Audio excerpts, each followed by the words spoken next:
নমস্কার, সবাই কেমন আছেন? আমি চলে এসেছি। আমার সেন্ট কিচেন স্টোরিতে সবাইকে স্বাগত জানাই। আমি আলু ফুলকপি আর ভোলা মাছের তরকারি বানিয়েছিলাম। সেটা কিভাবে বানিয়েছিলাম সেই রেসিপিটা আমি আপনাদের সঙ্গে শেয়ার করে নিচ্ছি।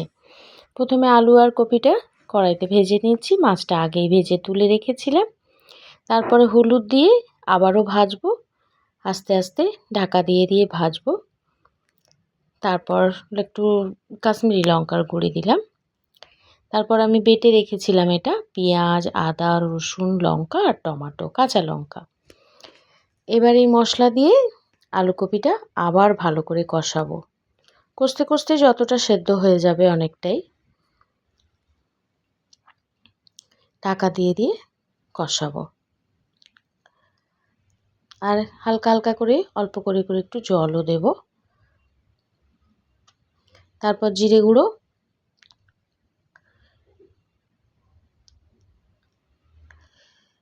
প্রয়োজন মতো সামান্য করে জল দেব। একদম সামান্য করে জল দেব কষানোর জন্য। প্রায় কষানো হয়েই গিয়েছে। এরপর আমি হালকা গরম করে রেখেছি জলটা।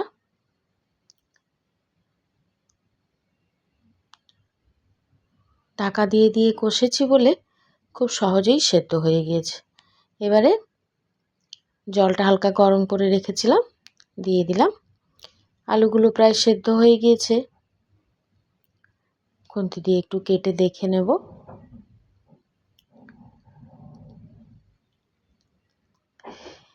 রেসিপি ভালো লাগলে অবশ্যই লাইক, শেয়ার, সাবস্ক্রাইব, ফলো করে আমার সঙ্গে থাকবেন সবাই।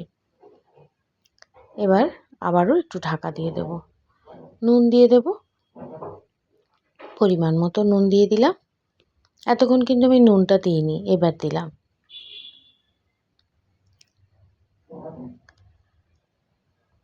ব্যাস, ঢাকা খুলে দেখুন একদম সেদ্ধ হয়ে গিয়েছে আলু, কপি সব।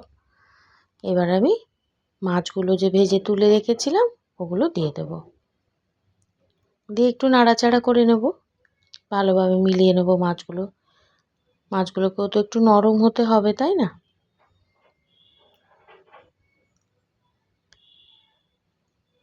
এবার ধনেপাতা দিয়ে ঢাকা দিয়ে কিছুক্ষণ রেস্টে রেখে দেব। তারপর পরিবেশন করব। সবাই খুব ভালো থাকবেন, সুস্থ থাকবেন। এখন শীতকালের ফুলকপি নানা রকমের রেসিপি হবে। এই যে আমি পরিবেশন করে দিলাম ভোলা মাছ দিয়ে আলু ফুলকপির তরকারি।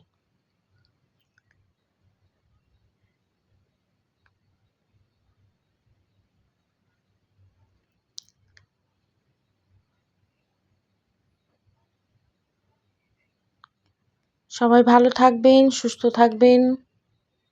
ধন্যবাদ। আজ আসি, আবার অন্য কোনো দিন অন্য কোনো রেসিপি নিয়ে আসবো। টাটা।